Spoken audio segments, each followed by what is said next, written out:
Alright guys, what is up? Let me know if you can hear me. Let me get a sound check, guys, before we get started over here. iDome, how's it going, man? Let me know if you can hear me if you're still watching.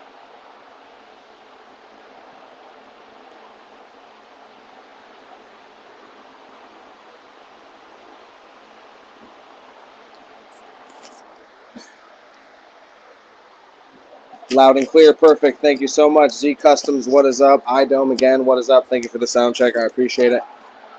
We're doing final sanding on this box right now for two Sundown Audio 15s.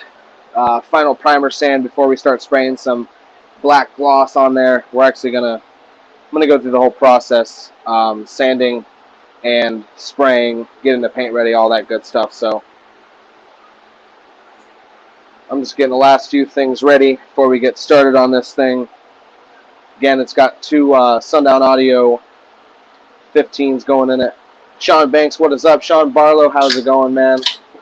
Thank you guys for tuning in and watching. If you haven't commented yet, make sure you drop a comment below. Let me know that you're here watching.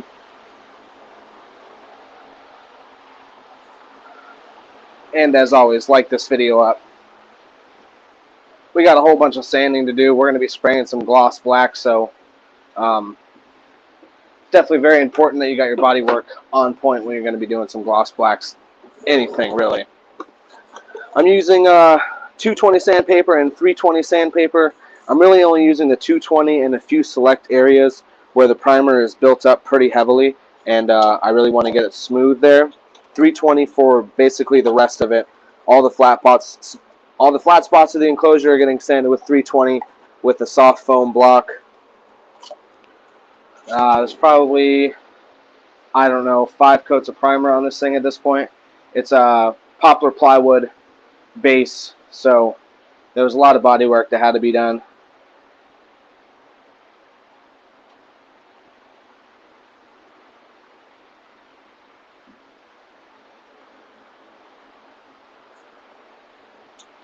Alright, let's get to sanding. What is up, guys? My screen is like all the way on the other side of the shop, so I'll try to get to your comments when I can, but right now I'm basically going to be sanding the hell out of this thing. I got a whole bunch of detail sanding to do. There's windows on the front of this thing. This thing already has gloss white on the inside. We're just doing gloss black on the outside, so got to make sure I block it up. No pinholes, nothing can really be left. I might leave a very few small things because I've already done so much primer and filler on this thing that if there is any more spots, I'll likely just spray it anyhow just to get some gloss black on there, and then I can always touch up the spots that I see once I spray it in gloss black. But let's get to sanding on this thing so we can get this thing done. Like I said, I'm using 220 sandpaper and 320 sandpaper. The 220 is really only around the sub holes, and that's just because the primer is built up so thickly that I just want to be able to take it down a little bit quicker. And with the 320, it was getting kind of gunked up. Now I kind of been a little bit of a pain getting all these little details, but it'll be well worth it when you go to spray that first coat of gloss black. I'm going to be spraying an enamel, Rust-Oleum enamel gloss black on this thing. I'm not using automotive paint, purely just because the Rust-Oleum is easy to access at almost any Home Depot. I really try to stay with products that I can get like at very convenient stores and whenever I need it. It always sucks when you run out of a product that you can only get at the specialty paint shop, and then you're stuck waiting, you can't go there on a weekend, so you're stuck waiting then, and they're closed on holidays too. Just a bunch of downfalls to actually going that route. Also, automotive gloss black would be a lot more expensive.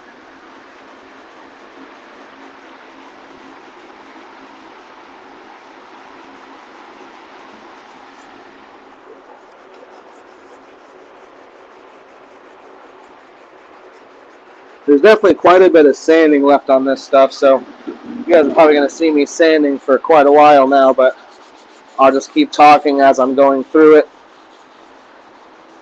This enclosure has a lot going on already as is. You know, it's a tight space, so there's a lot of restrictions as far as, you know, how big I could build this thing. Normally, in an enclosure that has to be a little smaller than you would like, you're going to try to use aero ports, but then also you run into the situation of sometimes your aero ports can't be long enough to get tuning, so then you have to add multiple aero ports or drop down in size of aero ports and kind of sacrifice overall port area. So we went with a curve port on this thing. We got 1, 2, 3, 4, 5 curves in total on this thing. Whole bunch of really sweet window bracing on the inside. This is definitely a really, really awesome looking enclosure. Make sure you guys are dropping them comments in the chats or in the chat. Definitely helps out the stream. And if you're not subscribed yet, do that as well, so you guys can continue to watch me work. I got another video coming out soon for the 4th order that you guys seen on the live stream. Well, you've seen me working on it basically. Finished up. It's already actually packaged and ready to ship, but I think actually I did a video on that as well. What I'm getting at is that video will be up very soon. I just got to find time to upload it. These live streams are actually a much better way for me to do videos because I can keep working and also, you know, get the videos. I'm not doing editing, obviously. Might do some small editing when I do the repost, purely just if, like, you know, I have issues with the mic or something like that. I know I've already had to do some slight editing because of that. So I'm kind of switching back and forth now between 220 and 320, purely just because some of this is a little bit harder to take down, and I don't want to spend all day and also go through, you know, a ton of sandpaper trying to get it done. Definitely making sure I get every kind of fine little minute detail I can now, and I'm going with 220 and 320 to try to minimize any kind of swirl marks or sanding marks you might get. When you spray that gloss black, you're really going to see them. I mean, even with 220 or 320, I might end up spraying gloss black and seeing some of that as well, but with multiple coats, that'll be taken care of.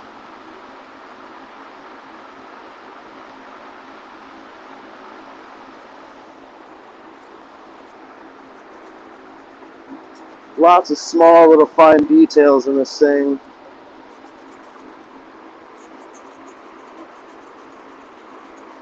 Definitely some like hand-numbing sanding over here. Hand-numbing and mind-numbing. Really, if you just focus on one small area though at a time, you can get through it a hell of a lot quicker. Right now I'm basically just working detail to detail, doing the insides of the window cutouts. There's plexiglass windows in the baffle as well, and those have LEDs inside the windows. Really cool enclosure. I'm excited to get this thing finished up and get a video of it for you guys. The gloss black is going to look really, really killer. Definitely going to be a lot more work until we're done with this thing, though, because gloss black, then you're going to have to sand that, wet sand it, spray it again, wet sand it, spray it again. Well, maybe not that many times, but definitely quite a few coats. Might even have to do some buffing in there. Gloss black shows like every little imperfection you could even imagine. It shows off everywhere you went wrong with the whole entire thing. So you want to make sure you got it, get all that little body work done right. That's why I've kind of held off spraying this thing, because yeah, I can get some gloss paint down, but it ain't going to help me if I'm having to sand it off in like a lot of areas. I mean, already it seems like through every coat of primer I've done, I've shined through back to the wood. Now it doesn't really matter as much because it is really smooth there, and you can see that the grain also soaked up that paint as well. So I'm not too concerned about it. Sometimes you'd go back and prime it again if you had to go really far, but basically just small areas where it shined through the primer because I had to sand so much to get it smooth. And that's with already the amount of sanding and body work I've already done. So that's why stuff like this takes so long. I'm using Diablo sandpaper. Again, you can get it at Home Depot. I like to be able to get my stuff, you know, locally if I can. Although I have been finding Amazon to be like really great for getting stuff even like next day. Like I've ordered, actually, you know what? I've ordered stuff at like 5 a.m. and gotten it by 11 a.m. So I live very close to an Amazon distribution center, which is definitely really cool for a lot of stuff. Like router bits, I ordered router bits twice, and both times I ordered them early in the morning, and they had an option to get them within the same day before like I think 3 p.m., which you can't freaking beat. It saves me from having to leave the shop and go to the store. Now I guess if it was holding me up from finishing that project, I'm definitely going to just go to the store. But sometimes they don't, you know, obviously the Home Depot has limited stuff. I was getting different kind of flush trim bits and spiral cut bits that Home Depot just doesn't carry.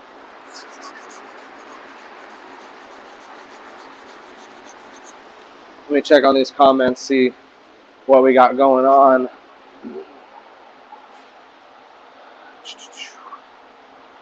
Let's see. Sorry guys, I'm having to kind of sand and kind of go back and forth. My screen is way too far to even catch up to the comments. Sean Banks, I'll be ordering real soon. 412 EVL Scar Audio. Sick, man. I can't wait for it. I'd appreciate that. Michael Groves, what is up? 1728. That's a giant enclosure. Yes, it is. These are Sundown Audio 15s, ZV5s, or X's. I can't remember the exact models. iDome, yeah, you're correct. Yeah, this thing's going to be really freaking awesome when it's finished. Fusion, thank you so much, man. I appreciate it. Yeah, this enclosure is going to be a really sweet enclosure when it's all said and done. The gloss white on the inside looks really good. I wish I had an ability to, or I was more techie to show you guys a picture of that thing.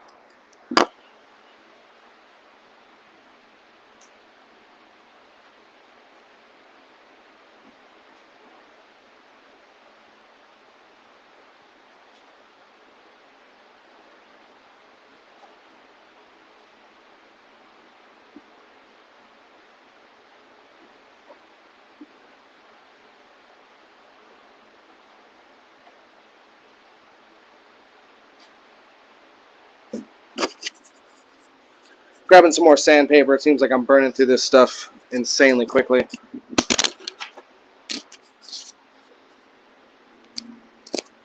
And drop the mic on the floor. I almost thought I broke the clip. Thankfully, it just split in two pieces and snapped right back together.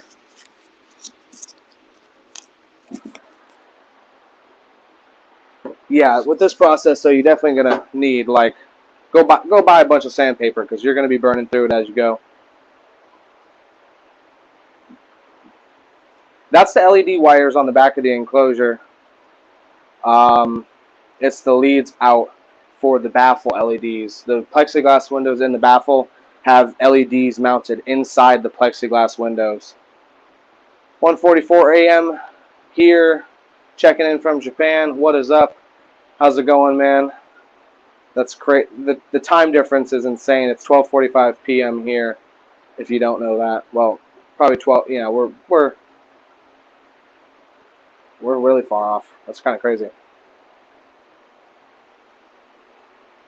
Hit that like button. Too Loud SS. Thank you so much. I appreciate that. Yes, sir. I agree with you. Guys, hit that like button. 10 people in here. There should definitely be 10 likes on this stream.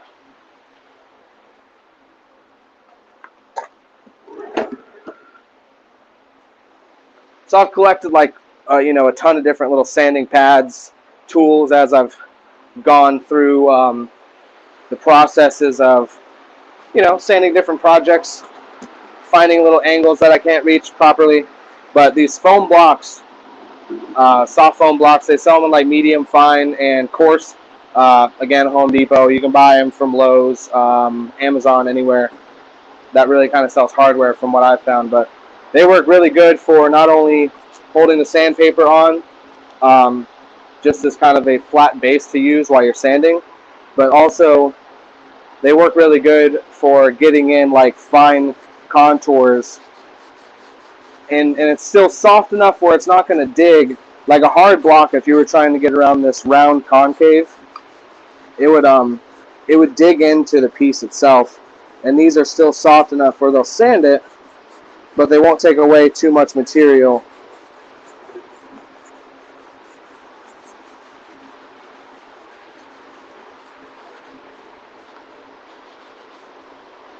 Make sure you guys like this video, subscribe to the channel, join the membership program or the Patreon, or you can go check out my website. I believe the link is scrolling down below constantly. Go check it out. You guys can order merch or subwoofer enclosures. I got t-shirts on there as well, and keychains. Subwoofer enclosure designs. If you guys want to build your own box but not sure where to start for the design, I have $5 designs up that are pre-made, and basically they're just buy them on the website, instant download. They have multiple 3D angles of the design rendering, give you a full cut list with spec sheet, and the cut list is actually optimized to save you guys the most material. So definitely a good buy if you guys want to do the DIY route. I kind of assume a lot of you guys watching, I know there's definitely a few of my customers watching. A lot of you guys watching do the DIY thing and enjoy doing it DIY, so those would be some good designs for you guys to go check out. You know, that's kind of the biggest hurdle when starting to build even DIY your own subwoofer enclosures, is trying to figure out the design aspect of it. So I have those on the website for you guys specifically, and they're only $5, so super cheap. You can kind of almost buy one just to test out even. I have a couple guys who have bought like a lot of them from me and built quite a few of them. The Scar ZVX enclosure, 2 Scar ZVX enclosure specifically, I've had many positive customer like reviews or, you know, messages of feedback on that design.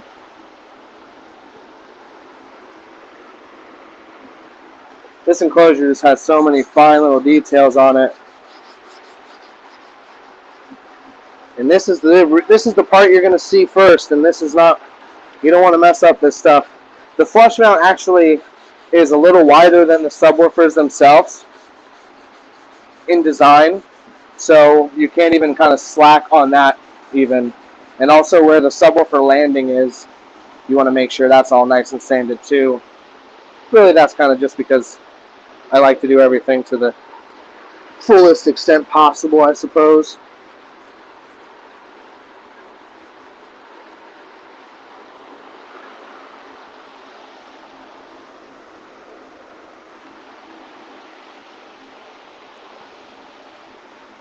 So much sandpaper over here. I'm trying to dig through what I need. I think it's 220. There we go. Still some small areas in this fine detail that need some sanding.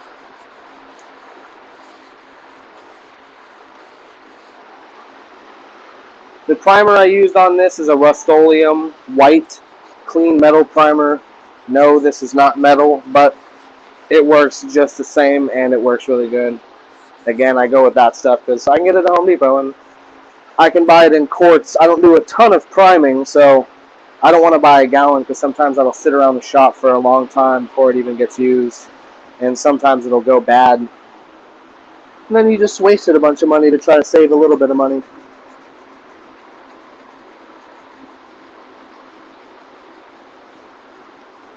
Stuff like this almost gets to the point where you just like, you want to kind of throw in the towel and say fuck it, but you kind of have to really dig down deep and make sure you get every little nook and cranny and crevice of this thing. You know, sometimes pieces like You know, you're moving your thumb an eighth of an inch back and forth over and over 100 times to get one little detail or contour. That stuff's super important. You guys are going to see when we spray this thing, the first coat of black, you're going to see the difference between, well, I guess I'm not doing it shitty, so you're not going to see what it looks like when I do a half-ass job of body work, but you'll see how good it looks when you do a lot of detailed body work beforehand. I mean, it's kind of the same thing with automotive paint. You know, they're not gonna try to throw on a bunch of coats of the final coat in order to fill in little imperfections and sand down. You really want to make sure you get it right now.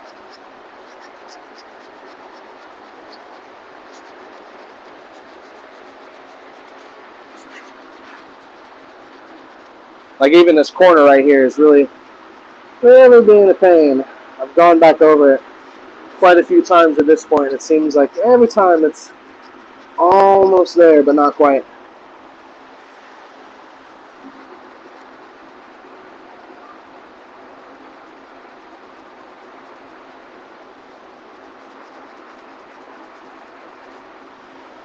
Yeah, I think we're just about there with this one. A little bit there. You always notice something right when you think you're done also. But eventually, you get it so good that you don't find no more flaws. Eventually, that is. Definitely it takes a long time to get to that step in the process. I'm going to check back on some of these comments real quick. Randy Kessel, how's it going, buddy? Yes, I am at it again all the time. That means he's already in tomorrow. Ooh, he's like in the future. He's watching this in the future.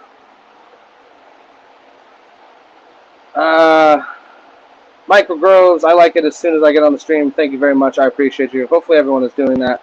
Why do you sell your designs so cheap? They're definitely worth more than $5. I would rather sell 1,000 designs than sell 100 designs, if that makes sense. Well, I guess sometimes that doesn't make sense if you kind of charge correctly, but these designs, and I haven't sold 1,000 of any of them, I'll just say that now. They're very quick for me to make and design. I think I might have about an hour in them at most. Come on, Whiskers. What are you doing, man? Can't be on packages. This guy likes to crawl on just about everything around here. Anyway, on the designs, I keep them cheap because I want a lot of people to be able to order them. And I want it to be something where if you're unsure about a design, you can kind of order it just to check it out. Yeah, that's the big burned enclosure underneath the shelf. Okay, let's see. Plus what you have. Okay, let's see where you're at. Where are we at with these comments? I'm trying to make sure I don't miss a ton of them as we go.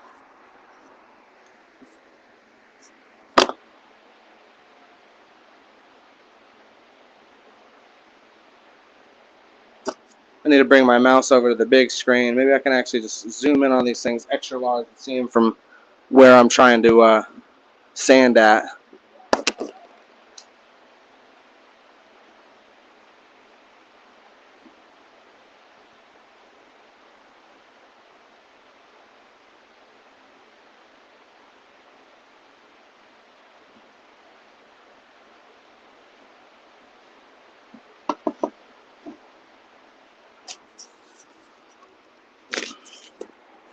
Alright, so let's see here. Just to continue on to the comment of the designs should be more than $5. I'm going to just display it on the screen real quick so you guys can read it yourselves. I do agree that some of them are definitely worth more than $5. I would like to sell more than less, and I would like to make them so cheap that everybody has them accessible. There definitely are more designs on the website that are like $25 or $50, stuff like that. When I do custom designs, I charge about $150. Unless you want like the most basic custom design, that's $50. So definitely on stuff like that, where it's going to take me more time, I charge more. But On the $5 designs, I have them priced just for accessibility and to give everyone a chance to try them out.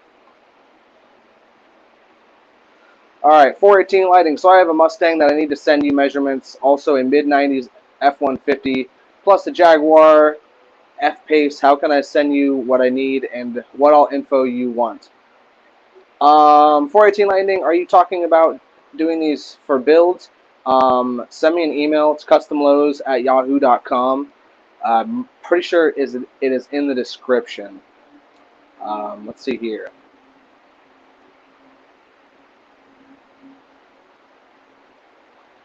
What have you found best for water resistance for, say, side-by-sides? Water resistance, I would say a bunch of bed liner, or you could probably fiberglass something, or like fiberglass resin the outside to give it like a watertight seal, and then bed liner it. The normal bed liner that we're buying online, even the stuff that I'm using, is not the same as Line-X. Line-X spray is like extra thick. It's a different like two-part spray that they use. That stuff is a lot more water resistant, I would say. But I have definitely done water resistant like outside or blow through boxes where I've used bed liner, and what I do is I just make sure I fill, basically go through and I Bondo every screw, crack, little crevice, anything that's in the wood imperfection wise, and then I will primer it a couple good coats of primer and then bed liner it a couple times. And I'll spray it to like where it's good enough, where I would normally call it good, and then I'll use another kit on it to make sure it's extra thick, because once you start getting moisture damage on anything, there's no way to really reverse it, and you're basically screwed after that point.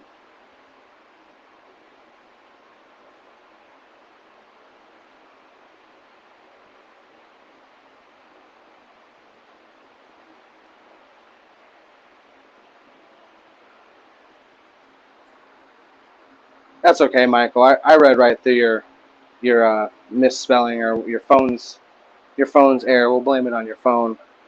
Drop a comment if you guys are watching right now. Let me know who's all in here. If you guys got any questions, drop them right now. I'm trying to get to a few comments before I go back on the sanding thing.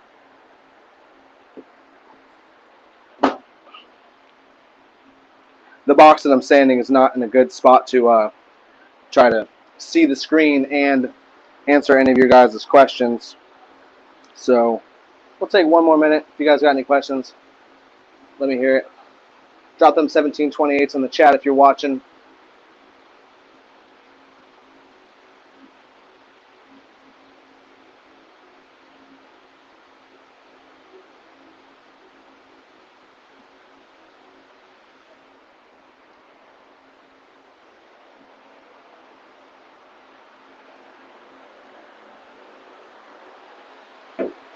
All right.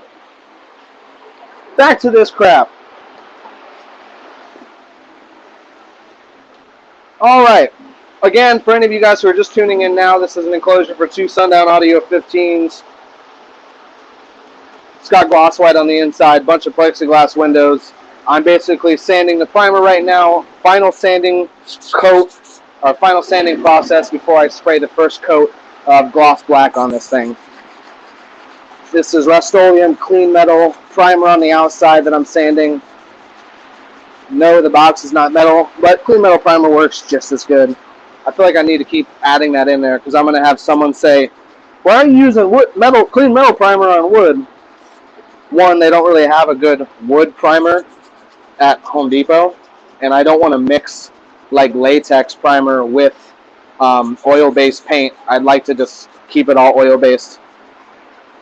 I'm pretty sure, not that I've ever done it to test what happens when you do mix those two. I would imagine that it would cause some issues with the adherence between the two layers. Now I got to get my phone charger. I'll tell you what, stream really sucks the battery out of your phone. Can't stay, got an appointment to be at. Always trying to learn. Thank you for watching 418 Lighting. I appreciate you tuning in, man, even if it is for a short time.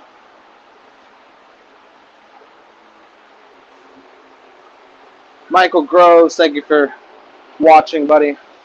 I appreciate it. We got to get this thing on charger before it dies. You know, I'm trying out this StreamYard, and I see that I can actually do like multiple cameras. So what I might do is use my DSLR I have to get like an alternative angle. Plus, I also think might have some better. Well, the quality is probably about the same. Honestly, the iPhone camera is pretty good. I was looking at different stuff for cameras for filming, and really, if you want to get any better than, if you really want to get better video quality than the iPhone in a camera, you're gonna have to spend a ton of money to do so. I'd also get a GoPro as well, because then I could do like different views and stuff like that. I've learned something every time I watch. Thank you, man. I appreciate that. I'm glad you do. I meant 4.3 cubic feet. I don't even see where your comment is at. I guess we'll scroll back up. Okay. I got a big ass ports and got an 8-inch. Ordered finally. Gave me some tips on box size for my X12. Oh, give me some tips for my box size for my X12s. Side firing port. I want my 4th box to be the last box. My best performance, 3.4 cubic feet. I want SPL. Well, if you're on RMS, I would say stick to about 2.25 cubic feet per sub max. I guess I would go 2.25 cubic feet. Marcellus, what's up? I like the way you design your boxes. Thank you, man. I appreciate that a lot. But yeah, back to your question. iDome, I would say 2.25 cubic feet sealed, or no, sorry, ported per woofer. Use the 8-inch big ass arrow ports for your tuning. I would initially design your box to use the port for like 32 hertz. I know you do want SPL, but I still think you can probably get that out of even 32 hertz tuning. So design it accordingly to use the port length. Use enough port length on the adjustable port for 32 hertz.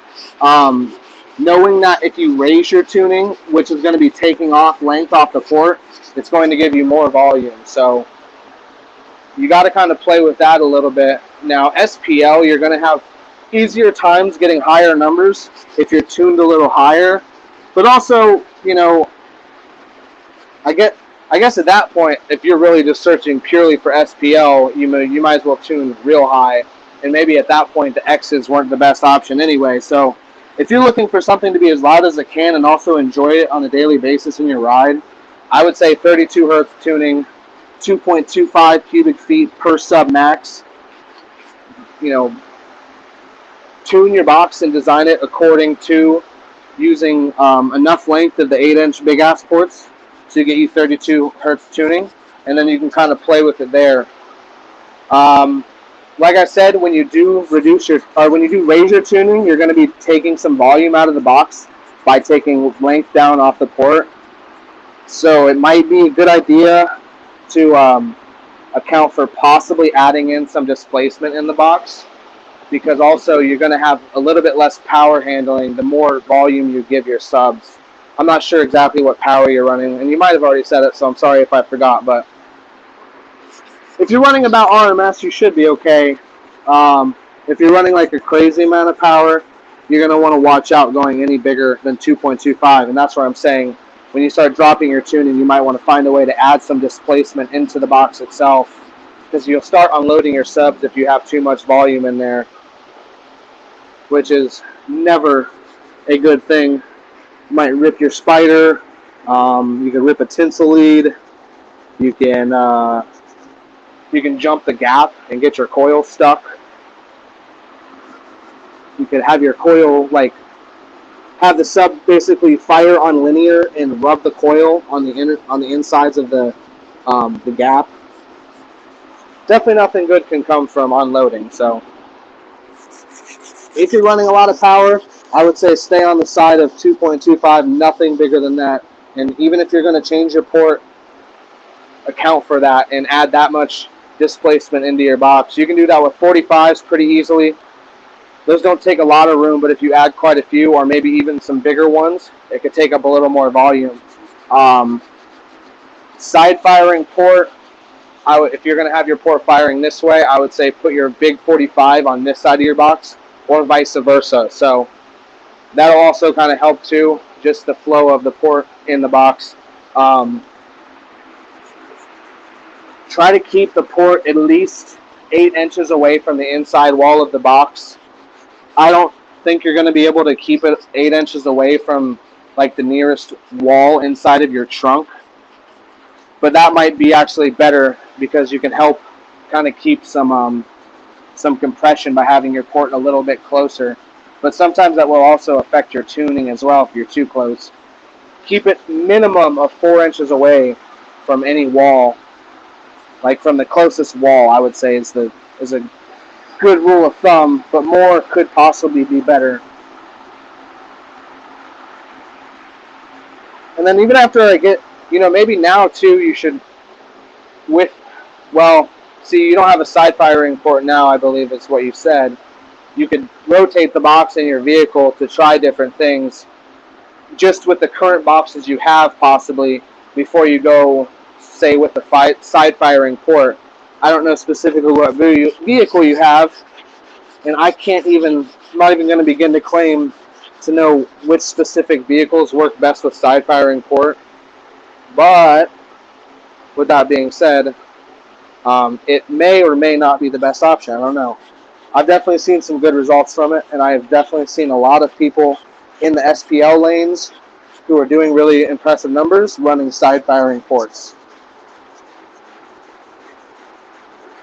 Your next option, which is then going to be your most labor intensive, would just be doing a subs forward, port forward, and sealing it off inside the trunk, doing like a mini trunk wall. But I don't know if you need, you could still do it and access your back seats.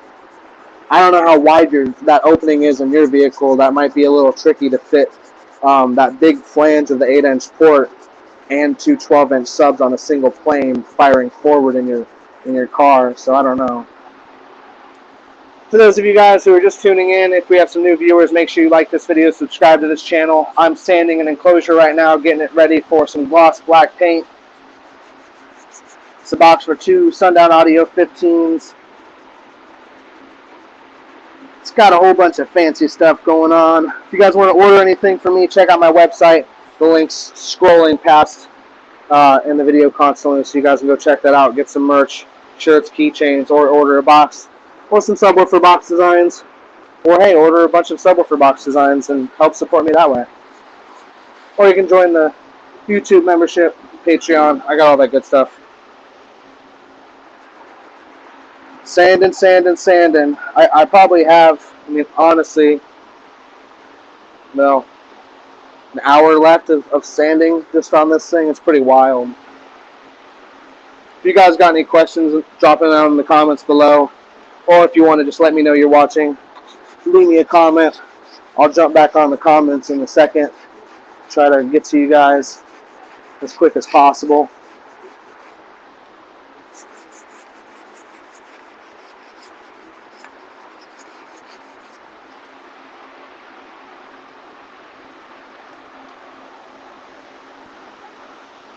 If you guys also want to help out the channel without costing you a dime, share it on your social media pages or Facebook or Instagram, whatever you'd like. You could even share the live stream to get some more people in here. I'm not sure how many viewers we have at this point. However many viewers we have, we should have that many likes. I can't see it from here. It's kind of a boring video at this point, so I don't know. We'll see how many I have. Let's try to get a better angle for you guys too, so maybe we can make this a little more interesting for you to watch. All right, I'm going to check over the comments real quick. Let's see here. I'm dropping them to 0.35 ohms on Assault 4K. Yeah, the Assault 4Ks put out a lot of power, so I would stick with that rule, like I said, and especially 0.35 ohm. Be careful, though, because 0.35 ohm is low. Make sure you have solid electrical. You better have an alt in there and a lithium bank, or at least a decent AGM bank. Does the humidity affect the prime or any other process? It can, for sure. Thankfully, I don't have too much humidity changes in the shop, so it doesn't really affect me all that greatly. But it definitely can. Extreme cold will definitely do the most as far as affecting the finish wise. I know I learned the hard way one time by spraying like 2 or 3 boxes on a cold night and coming back to the shop the next morning, and like the finish had almost like fish-eyed all over the thing, and I had to sand them down and respray them again. So in extreme cases, yes. Okay, Amar, can you make custom boxes with slats to fit flush behind the Wrangler seats? Oh, with slant. Um, Send me an email, CustomLowz@yahoo.com. I'll see if I can take care of you. I have about 10 inches to the wall. I do have a side wall. I have a side fire now, just slot though. Best has been driver corner. Okay, so so there you know basically where to start at with your ports. I would start there. 10 inches, I would move your box closer to the sidewall. I would play with that a little bit. I think that you might see some gains from that. Also, too, if you do see gains from that, a giant gain from that, you might also kind of see that you have bad back pressure or not enough like back pressure inside the enclosure. Maybe your subs are unloading slightly and you're not noticing it just from being too close to like one of the port openings. That's the tricky part with doing the side firing ports, is one sub is almost always closer to the port opening than the other. You gotta have to play around a little bit. The Buzz, CJC, hey man, nice. How's it going? Thank you for watching, man. I'm sanding a box right now too, so you know the fun I'm going through. Alton 100 amp limitless lithium overkill. Sweet, that is the way to go, man. Overkill when it comes to electrical is the only way to do it, in my opinion. We got 6 people watching. We should have 6 likes. Thank you guys for watching. For those of you who are right now, I really appreciate it. We just lost a viewer. See, I need to be on video. I'm trying to get stuff ready over here, and we're going to move the camera maybe closer to where I'm standing so you guys can see a little bit more of what's actually going on. Are you watching this while sanding a box? That we're both sanding at that point. So much sanding. I do so much sanding, it's ridiculous. Well, I guess I realized, but I didn't think I was going to be doing as much damn sanding as I do doing custom boxes. It's crazy.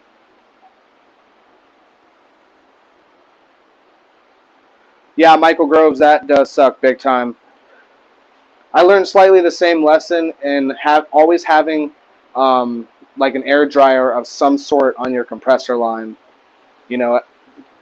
Like I said, I've told you guys before, I don't have any formal training in this stuff, so I'm kind of learning while making mistakes. Right now, I'm just listening while working. Hopefully it's entertaining enough and I'm actually talking enough to do so.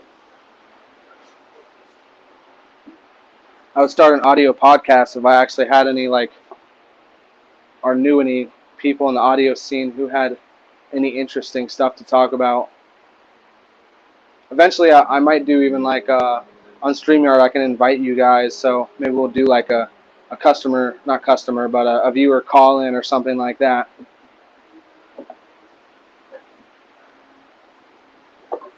All right, let's get this camera moved for you guys.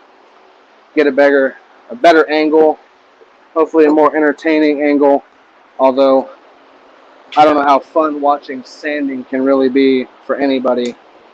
Although, hey, maybe you guys are into it. I know I find myself watching some pretty mindless stuff on like Facebook video, like as you kind of when you scroll through your feed, you reach the end of it, nothing else, and they just give you like the automatically suggested stuff. I always find myself stuck watching like the construction videos or like those 2 dudes building the mud huts. Alright, let's see here. This tripod swivels at angles, but of course it is about 1 degree off of any angle that I actually want to do. See if I back up a little bit, if it makes it any better. Oh, I think that should work for a little bit. Alright, we're going to see a couple more comments, and then I'm going to jump back on this sanding crap right now. Alright, I did a box in Duratex recently, and the wood filler for the screws was oil-based. Woke up the next morning, and the whole box looked like a broken eggshell. My fault. Yeah, it sucks when you, like, get when you spray two things on a box or use two different chemicals that just don't interact with each other, and then you basically lose a whole bunch of work. As much as I would love to continue watching this live, I need to get back to bed. Thank you for tuning in, man. I really appreciate it while you could. Thank you so much for viewing, and I hope to catch you on another episode or another live stream. It seems like I'm going to be doing it pretty regularly. Especially with the fact that I can kind of just continue to work and kind of interact with you guys in a way. I need to get like a mobile screen or a tablet or something where I can see these comments so I can better talk to you guys. So as you guys can see, there's some like really fine details in this thing that I'm having to sand through. Especially like these tight corners are not very fun to try to get in.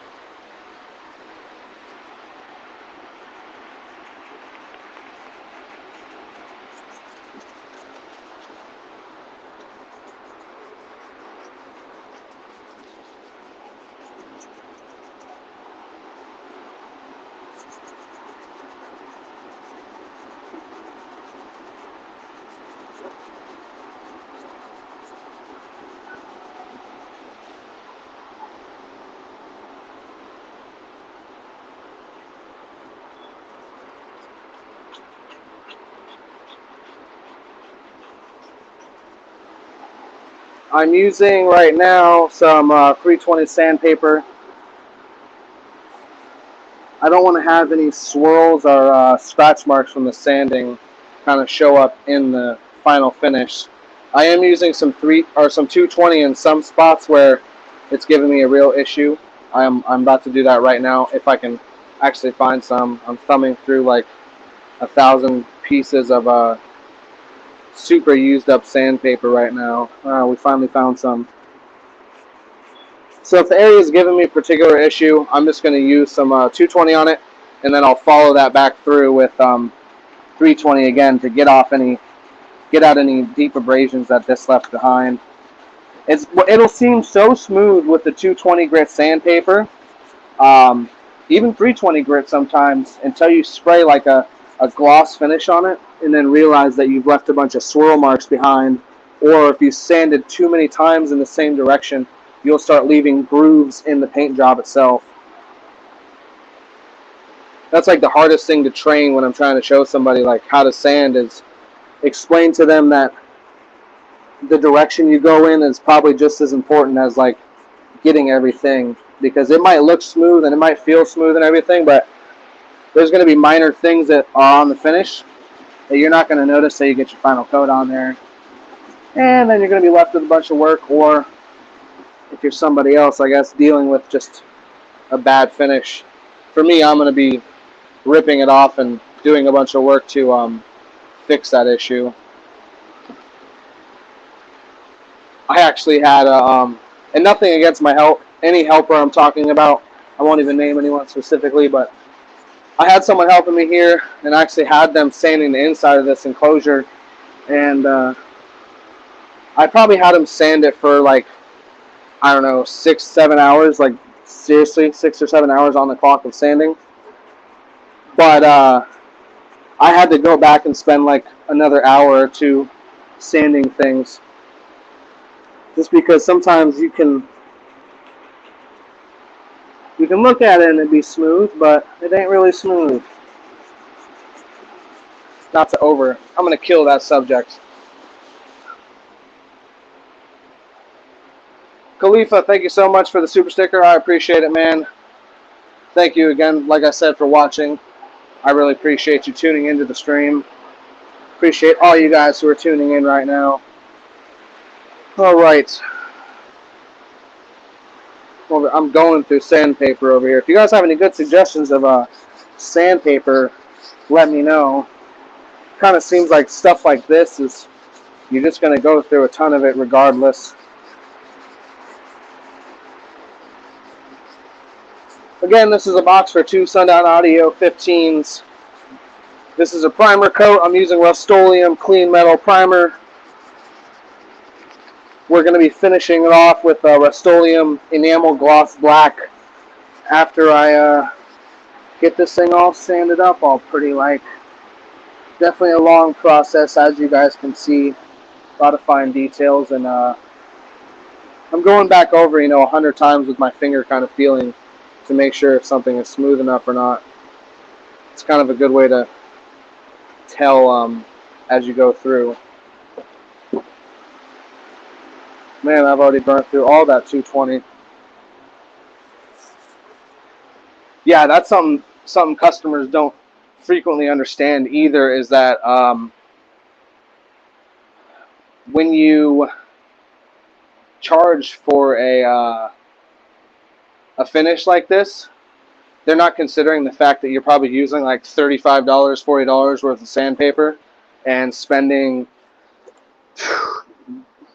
I couldn't even begin to calculate the amount of hours I have in this, which is not a good thing for sure. And that's also kind of why I'm maybe staying away from doing finishes like this in the future, is just because like I refuse by any means to put out like a subpar product and put out something that I'm not totally proud of. And that kind of results in having to do a massive amount of work. And if I was to charge per hour, this would be a $300 million box right here.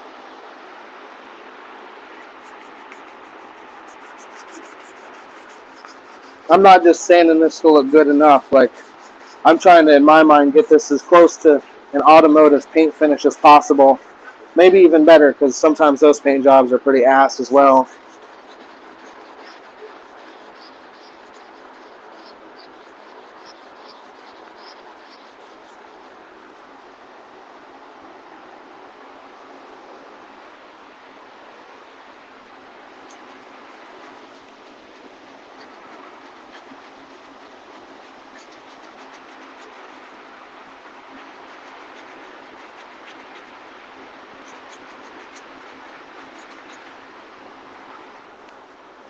Man, this one corner is really being a real pain in the ass.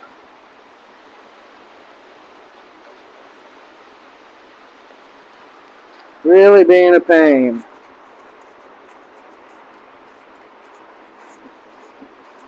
With enough due diligence, or with enough persistence, we'll get it right on the money. Might just take 150 passes. This little corner here. Let me know in the comments, guys, if you have any ideas for possible streaming things we can do. If you guys have any questions also, please feel free to drop them in the chat. I got no problem answering any questions that I'm smart enough to answer or have knowledge in. So like I said, I did go through some of this with 220, so I'm following back up through everything with 320, because 220 will leave some things in the finish that 320 will take out. That's kind of, why you sand in progression, say 80 to 120 to 80 to 120 to 220 to 320, so on and so forth. If you try to sand too much at one time, you might not actually get, if you try to go from 80 to 320, you're not going to be able to get out all them swirl marks that the 80 grit sandpaper put in there.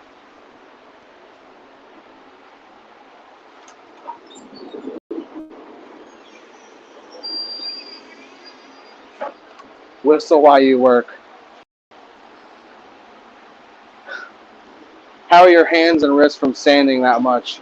Oh, dude, I've been sanding this much for a long time, so don't really bother me now. Fine little details aren't as bad either, because you're making like little micro movements. When you're doing big panels and you're making like very wide passes, that's when I'll definitely notice the next day my shoulders are burning. Thankfully, though, with this small stuff, it ain't too big of a concern.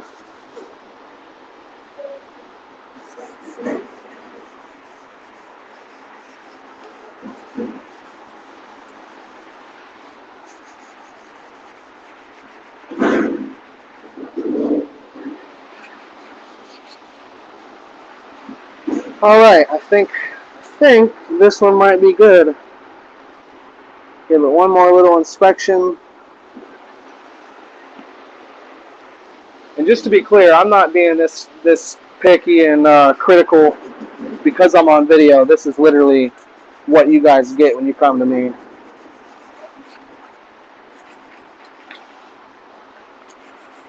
I know we've paused to talk a little bit, but we're already, let's see, an hour into stream, and we've only got, I think, 2 areas. Okay, maybe 3 areas if you're counting partial of the subs done. So you can see how much time this stuff really does take. It's quite crazy.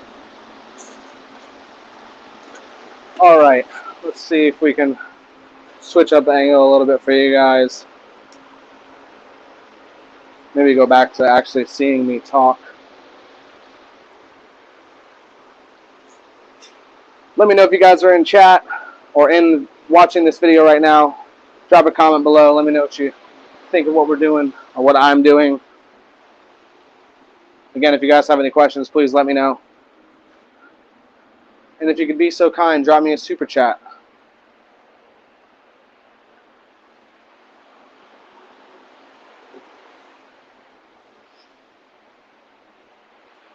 All right, it's 1:28. We'll probably do 30 more minutes on the stream. Although I'm sure you guys have already seen more than enough of me sanding stuff, I'd say. I got the camera like angled the wrong way to see me. There we go. All right, we're back.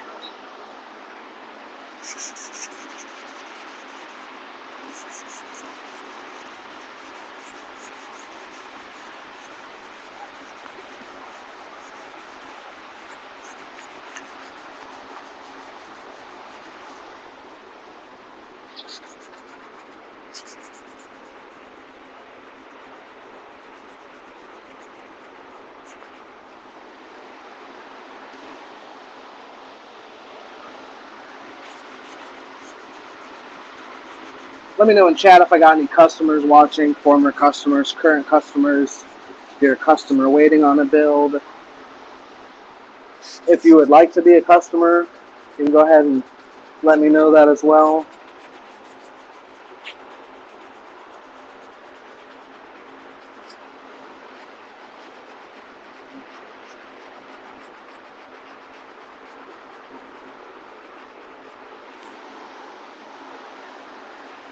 I think sanding stuff like this is what made me lose 2 helpers like quite quickly. It's so tedious. Like, I would have never thought in a million years that I would be fucking in here thumbing a piece of wood for like 3 hours sometimes.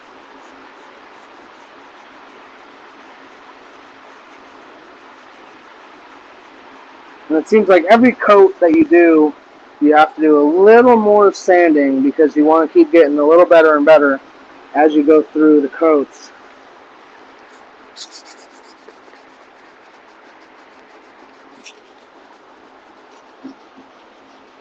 Hopefully my mic being tucked in my shirt ain't giving you guys a bunch of rustling noises.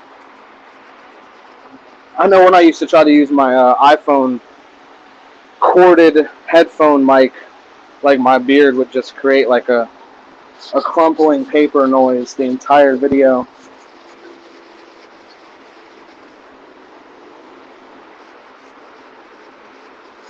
I filmed way more clips than I want to admit with that sound in the background before I realized that it was an issue. Had to like reshoot the whole video.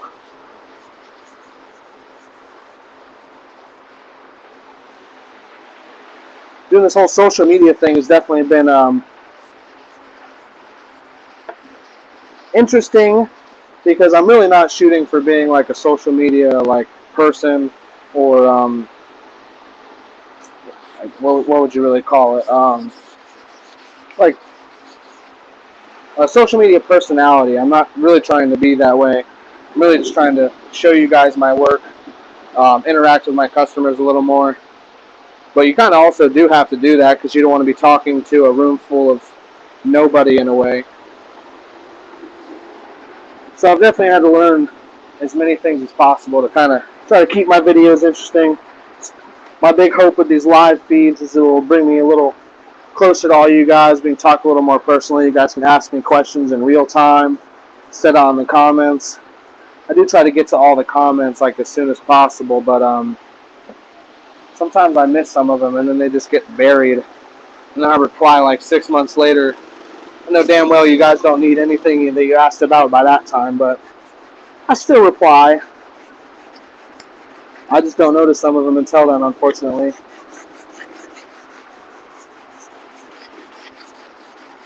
So right in these inserts here, there's a seam between the two layers of wood, which is definitely causing a lot of this sanding to be done. I had to spray the primer on pretty thick to kind of lose that even after filling it. Not that there was even a big gap, but even a hairline crack will continue to take paint in it for like what seems like an eternity. So I basically filled it. Now I'm going back over and sanding it, but definitely takes a little longer. The primer is a little bit on the tacky side because I had to spray it so thick. And I don't mean tacky, but it's slightly soft and it's still gunking up my sandpaper pretty easily. You're going to have to go through and use as little pressure as possible while sanding because that'll save you some sandpaper. The 220 specifically seems to get gunked up a lot quicker than the 320. But it's really the only thing that's aggressive enough to take down the things I need, but not too aggressive, where it's going to take down too much and leave me with swirls or drag marks from my sandpaper that I'm going to have to spend a bunch of time sanding out.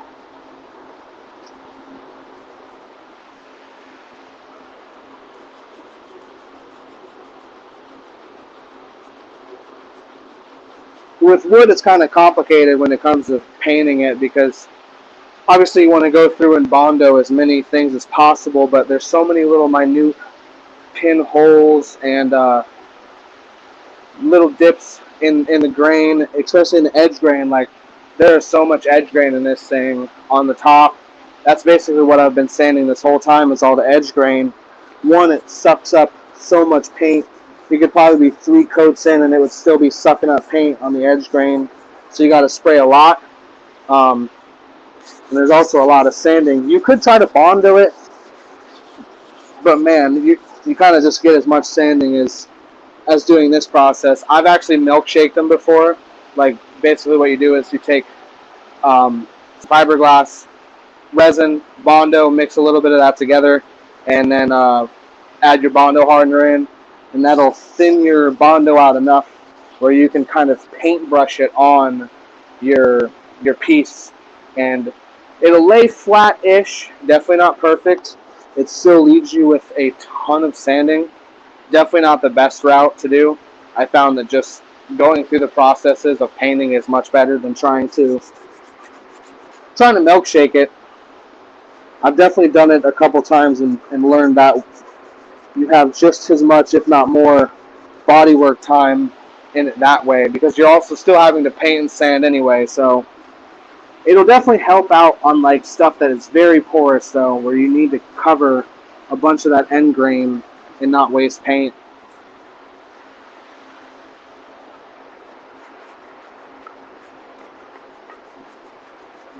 I've seen a lot of people do it on door panels too, which also really is kind of a shitty method because you're on a set of door panels, you want to make sure they're smooth, but you also want to make sure they're flat. Even if there's contours and hills and rises, it still needs to remain flat on some sort of access. You know, a lot of people, they'll have a door with 25 bends in it and they'll try to use the palm sander, and basically what that does is it creates 100 mini hills and dips and high spots and low spots in your bodywork that you're not going to notice, you know, until you paint it, and then you start looking at it from different angles in the light, and you're seeing that the whole piece is wavy all the way through. You'll get the same results from this kind of stuff too if you don't put in the work, and especially making sure on your flat surfaces you always use some sort of blocking. I totally avoid using the palm sander at this stage. Maybe on the first coat of primer, I'll use the palm sander just to take down the heavy, kind of like the raised grain just from the wood getting wet. Talking so much, I'm starting to mumble. But yeah, bodywork. I'm going to talk about that this whole video maybe. Let's jump back on some of these comments, see what you guys are doing. All right. Now I need to get to the damn mouse.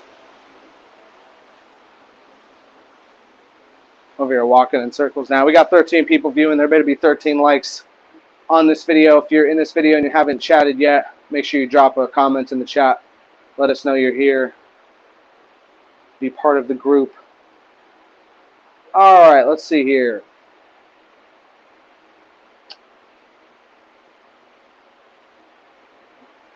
All that sanding got to be brutal on the thumb. Oh, for sure. Definitely gives you some, I call it grip tape thumb because I used to skateboard. I still try to skateboard once in a while, but if you skate a whole day, like a good 12 hours, the pad of your thumb is raw as can be. Same thing that you get from sandpaper for sure. Does the dust ever stay where you are sanding, and then where you clean it, there's a spot you missed? I've never done that kind of process. It could, but you really have to very thoroughly wipe stuff off. What I'll do is I'll blow it off a couple times. I'll even get a cheesecloth, and it's like a tacky.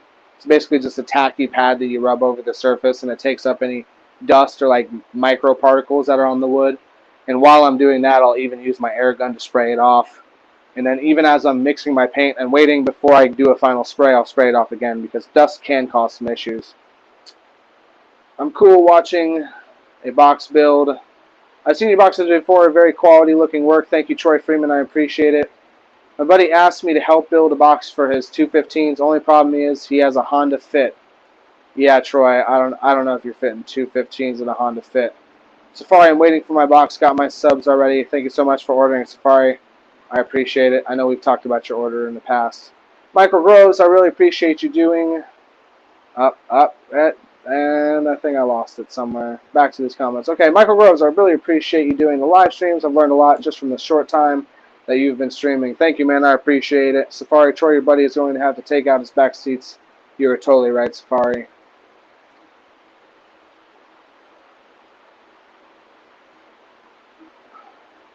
Chevy, appreciate the videos. My last two enclosures had curves and windows. I was clueless until I started watching your channel.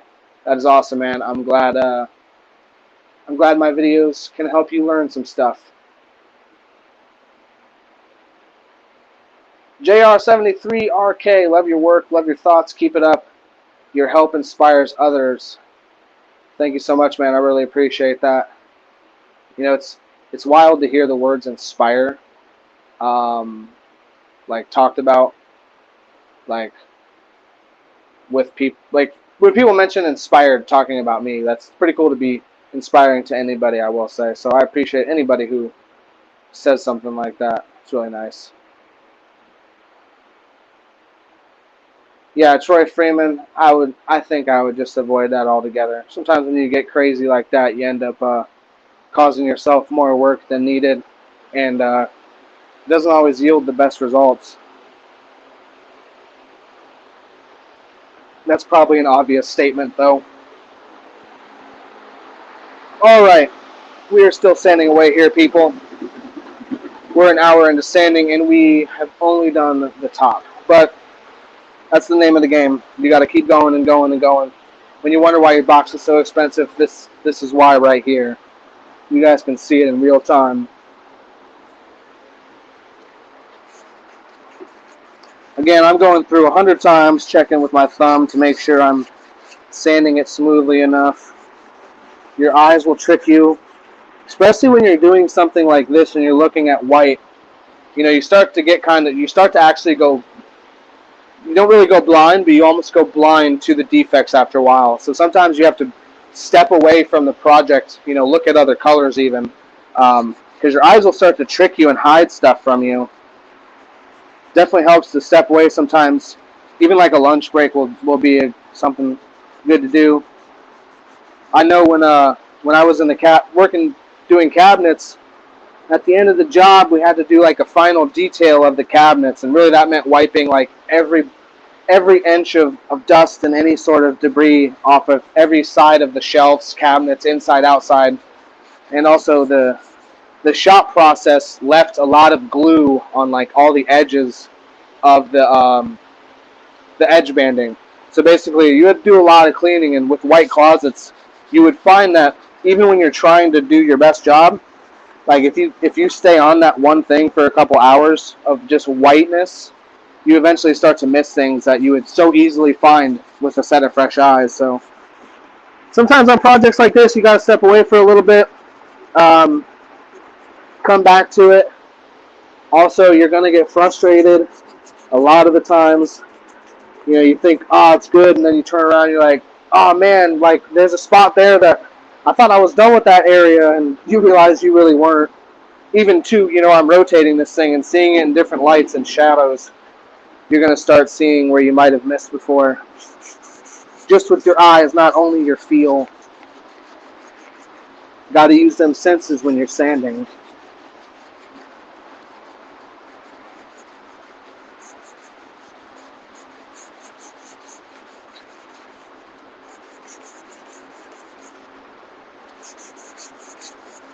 This stuff is very tedious, time consuming. But in the end, man, it's you're going to get some good results. See, just as I said when I was talking about thinking you're done with a section and then moving on and then seeing like, oh, maybe I wasn't done. Just as I was putting my hand on this, I can feel a small little bit of difference between the two layers. I'm going to have to go back and sand that, unfortunately. Well, not unfortunately. I guess I'm glad I noticed it now.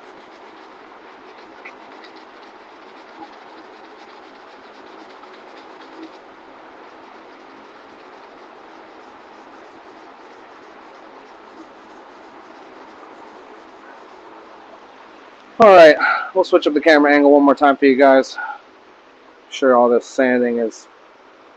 Oh, you know what? I'm going to stop calling it boring, because then it's going to start becoming fucking boring. This sanding is awesome. You guys are loving watching this, so I'm going to get some different angles so you guys can love it even more than you did a second ago. There we go. That's a good angle right there. Alright, Troy Freeman. Yeah, he got a EP8 amp. It's tiny and does the job. He wanted a blue amp to match the car. Yeah, them JP line of amps does look really sweet. I would like one for my own car. Michael Groves, I lost you. Uh-oh. Did we lose? Did we lose stream? I hope not. Let's see here. Michael Groves, I have to get ready for work. I hope you have a great day. You as well, Michael. Thank you so much for tuning in and watching. I appreciate you, buddy. I hope you have a great day at work. And I will see you on the next live stream. We got 13 people watching. There better be 13 likes on this video. All this awesome sanding you guys are getting to watch.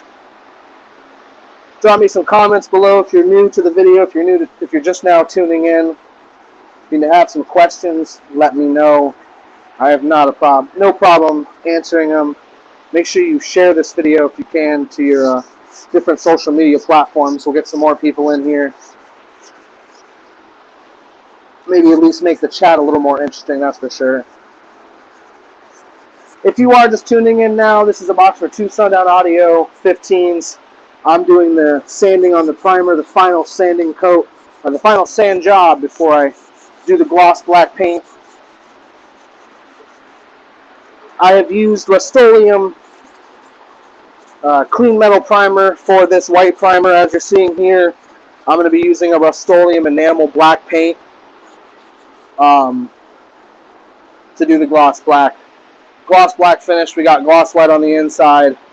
Whole bunch of awesome stuff going on with this enclosure. LEDs, plexiglass windows. These inserts on the top, these are actually windows right here. So you're going to be able to see down inside the box, see some different angles of the motors. We got some really cool window bracing in there. Like I said, all the gloss paint.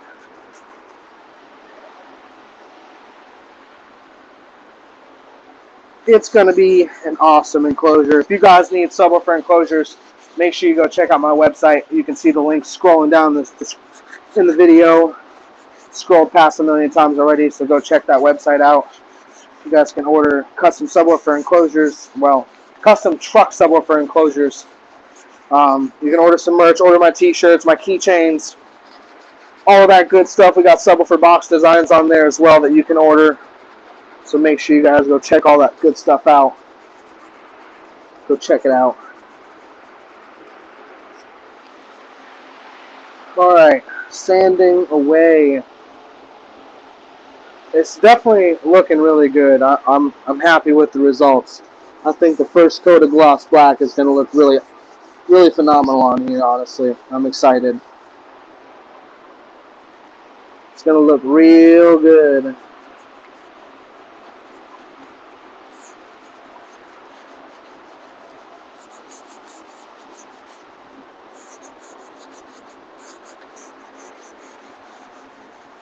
If you guys have any questions, feel free to drop them in the chat. I have no problem answering any of your guys' questions. Not sure if the same people who have been watching from the start are still watching. Maybe you're getting sick of hearing that, but ask a question. If I get enough of them, I'll get sick of answering questions, and then I won't say it anymore.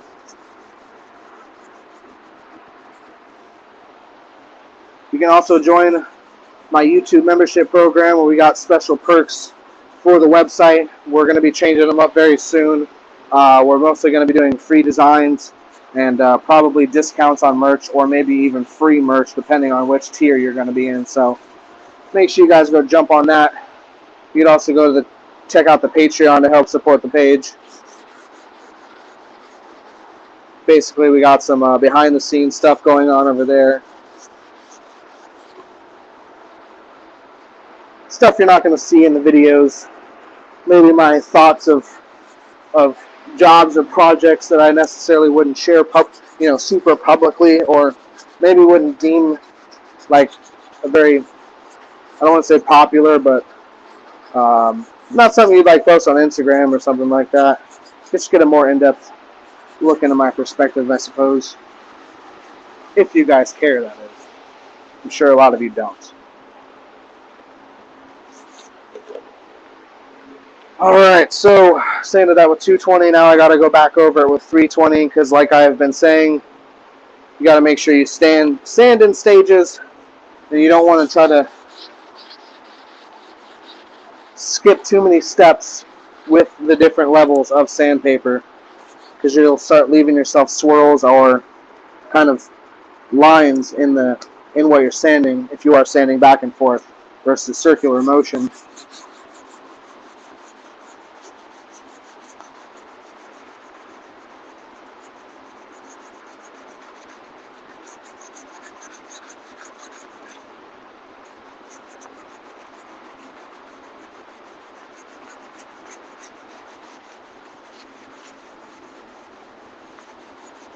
As you get, oh jeez, throat is getting dry.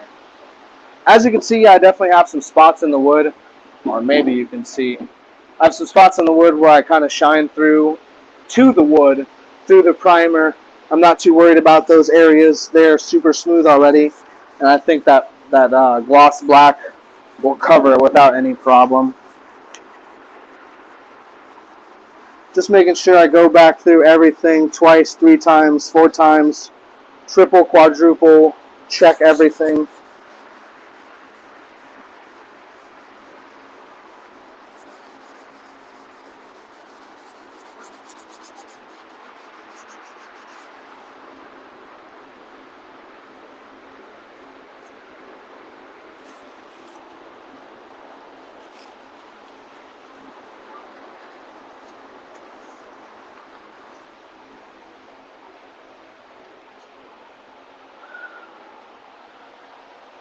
What is the loudest demo you have had? Well, I don't know what shows you've been to, but the Def Bounce, Def Bounce has like a red Silverado demo build. It has a steel cage in the back. I think it's 2012s. I want to say that that thing does high 60s, if not 70s. I got a demo of that, and that thing literally made my legs like give out. It was. I wouldn't do it again. Let's just say that. Andy H killing it as always. Justin, thank you, man. I really appreciate that. Michael Groves, I will catch you later, buddy. Thank you again for tuning in and watching. Let's see here. Easy Looker, all your boxes look really good. Thank you. I really appreciate that so much. We got 9 people viewing this video. We better have 9 likes on the video. Oh, you did see the build, 171. Yeah, well, it is insane. It is an insane build. Someone I know is really cool with those Def Bounce guys, so I kind of got like one of the last demos at the Sundown show when I was there. And yeah, man, them high notes are so nasty. I literally was uncomfortable. My knees like buckled because there's no seats in it, so you have to kind of crouch down. And man, like it made my body feel weird. I'll say that. I probably definitely wouldn't do it again. Tyrone Stockett, just stopping in to say, hey, keep up the good work, 1728. Thank you so much, man. I really appreciate you stopping in to watch the stream. 1728 for sure. What program do you use to build your boxes? Build Pro Box or Box Build Pro, Win ISD. I use Taurus Box Tuner to get my basic volumes of enclosures and tunings, and then I use Google SketchUp to do the rendering. I don't use Win ISD or anything like that. Oh, it might have been the Hummer I was thinking about. Andy H, you're at 24 likes. Thank you for letting me know, man. I appreciate that. Let's get them likes up higher, man. Either way, yeah, there's a lot of nasty demo builds. Will interrupt your breathing. Oh, Safari, yeah, all that bass will interrupt your breathing. You're not wrong, dude. It's crazy. Now, my personal daily build, the last one I had, only did 156. Now, I want to say only because that is kind of impressive. Now, it did do a 156 at 25 hertz, so it definitely was a low-end monster. I mean, the thing did 10-foot hair tricks without exaggeration. So I dailied that for a long time. That was a really fun build to have. So I got used to that loud stuff, but man, 160s and up, it's pretty brutal. I don't care who you are. You'll definitely get used to it, and I could sit through it, but it's loud. The Tacoma I built with the 5 Sundown Audio ZV515s, that did a 162. That thing was scary to start up. Like, oh, since I'm going to be, I guess, talking a little more. Yeah, that thing was scary to start up. The first burp, I mean, everything just shakes so violently. And when you do a big build and then start it up for the first time, I don't care how good you vacuumed that vehicle or blew it out or detailed it, it's just a tremendous, like, I mean, just the amount of dust that just flies from everywhere. And it's like, you know, every piece that is going to rattle, you're seeing it rattle for the first time. So it's just like doing a first turn on of like a 60+ build. A feeling I won't forget. It was really, really cool. The Tahoe I built, that did 159s. That was extra loud as well. That thing was pretty dope. I've built a couple other 55+ builds. So I've been in some loud things, but 170+s, man, nasty, crazy. There's no reason to be in it. I can see why it's fun as hell, though. Like, my next build that I'm going to do, I'm going to try to do something of either substantially loud or it's going to be some really, really good looking.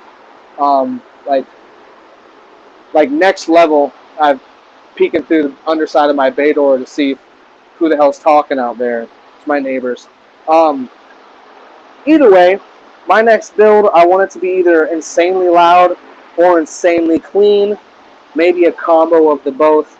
Although I would probably, like, I'll have to find a good middle ground between loud and clean, because in order to get it clean and like a really insane install, you have to put a lot of money just into the materials. A lot of people don't want to do that. Like, it's a hard sell to get someone to spend just as much on materials, if not more, than they did on the equipment itself. Like, a ton of plexi, all that good stuff. I would like to have a build, another one someday soon. I will. I'm also really busy here too, and I can't foresee myself working on my own stuff if my customers are waiting on anything. And that kind of means like any customer, honestly.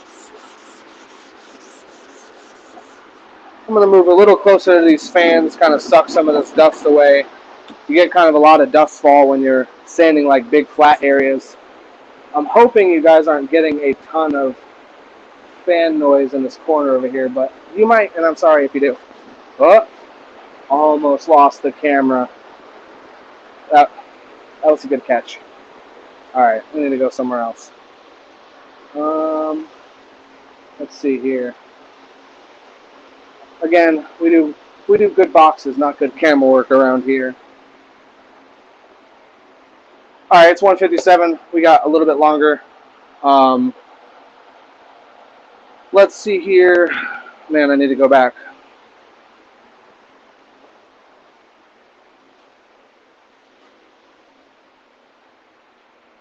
Let's get some of these comments for you guys.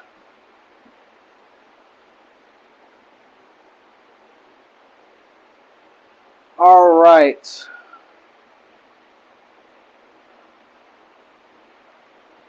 I want to hop in a rig that says 160 plus. Oh, you won't hop in a rig that's 160 plus. If you haven't yet, though, you got to at least one time. You like the Lows better, Troy? Yeah, I agree. The Lows are more fun. They don't hurt as much. They're more enjoyable. Can you build a ported box for a Chrysler 300, or is it too big? The Resilient Sounds Platinum 15s don't require much airspace, around 2.5 cubic feet. The issue you're going to run into with building a box for 215s is having enough space on the baffle to fit the subs and the port, but also having a box that is too tall might be an issue. The Chrysler 300 definitely has a big trunk, but the opening kind of sucks on that thing, to be honest. So, with all that being said, though, I don't build just ported boxes like that anymore. I'm doing stuff for trucks and all that, so you'd have to contact someone else for something like that. Loud and clean, like Steve's build. I'm not sure. Steve Mead, I'm referring to. Maybe you're referring to. Safari, you're coming in clear. Thanks for letting me know, man. I appreciate it. Too loud, SS. Good catch. Yeah, for real, dude. I don't know how I caught that one. That was like in the last second. All right, guys. We got 1 minute on the clock left in the stream. I guess we'll run it for a few more minutes. Let me know if you guys have any comments or questions. You know what? We'll bring the camera over here for a couple more minutes before we end out the stream. We can go over some questions if you guys got any. Let me know right now. I'll answer whatever I can. All right, Andy HD, wear a mask when you're saying I'm having an asthma attack just watching you. Depending on what I'm doing, if I'm sanding fiberglass, I am always going to use a mask. I don't know if you could see in a video, but I have two large fans that I'm sanding like directly in front of that suck out the dust. I mean, you're also seeing like a bunch of dust around my nose, but that's from me touching my face everywhere. So normally I wear a mask. If I'm sanding fiberglass, every single time, if I'm using a power sander, even on wood, I'll definitely use a mask because that like kicks up an extreme amount of dust. Other than that, something like this, generally no, because it's like hours of little tedious sanding, and with your hand sanding, you're not kicking up that much dust. But yeah, one nostril is white. Yeah, I've been rubbing my damn face. The colder weather makes my nose feel so dry, so I'm like constantly um, rubbing my nose. Looking like Scarface right now. Yeah, LOL. This white primer, dude, is pretty nasty. How about a center console box with 8/8? I was going to have one built like that, but I needed bucket seats for the back to do so. Um, if it's for a truck, I'll probably work with you on that. If it's specifically for a truck, um, yeah, let me know. Send me an email. It might be. I believe my email is in the description below, but if not, it's CustomLowz@yahoo.com. You can go check. You can go email me, and we'll talk about doing your project. Andy H, I really do respect that you built your operation solo. I really appreciate it, man. Thank you so much. Yeah, when I first did start, I did have my buddy Chance helping me for like a couple months. I've had other friends help me for a couple months here and there, but yeah, it's been mainly solo. Man, my face is like really covered in white paint dust right now. Just ordered a custom design from you. Can't wait. Thank you so much, Aaron. I really appreciate you. I will hopefully have that design to you as quick as possible. Yes, it was for a truck. All right, then definitely send me an email, and I can work with you on doing stuff like that.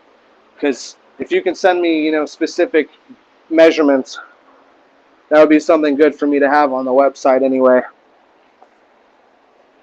Hopefully I can get some of this dust off my damn face. Alright guys, we got 8 viewers. If you guys haven't liked the stream yet, make sure you do so now. We're about to bounce out of here. Thank you guys so much for watching.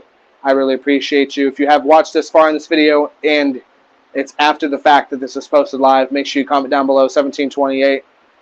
Let me know down in the comments below what you thought of everything. My hands are extremely covered in dust. We've been doing an insane amount of sanding. We're hour 33 minutes in. So if you guys watch this whole time, I really appreciate you. Thank you so much. JR73RK, got to check out your store. Peace, brother. Thank you so much, man. I appreciate you watching. Thank you so much. Check out my website. And hopefully I see you on the next live stream. Safari1728, definitely. Thank you so much, dude. Thank you for watching. I appreciate all you guys. And I'll be back. I'll be back with another stream very, very soon. We'll do some more. Basically, I might even do one today. I don't know. We'll see. I'm going to keep it unscheduled and kind of just keep it free like that when I'm working, when I'm doing stuff that I can kind of talk while working. Or, like if I'm using power tools, it's going to be kind of hard to talk through any of that. And I also want to maybe explain things as I go. But we'll work it out. I'll be back, guys. Thank you so much for watching. I appreciate you. Go check out the store. You can support me by checking out my Patreon or YouTube membership program. Easy looker, hardworking guys. Always like to see that. Hardworking guy, always like to see that. Thank you so much. I appreciate it. And we are out of here, guys. If I can figure out how to end the stream.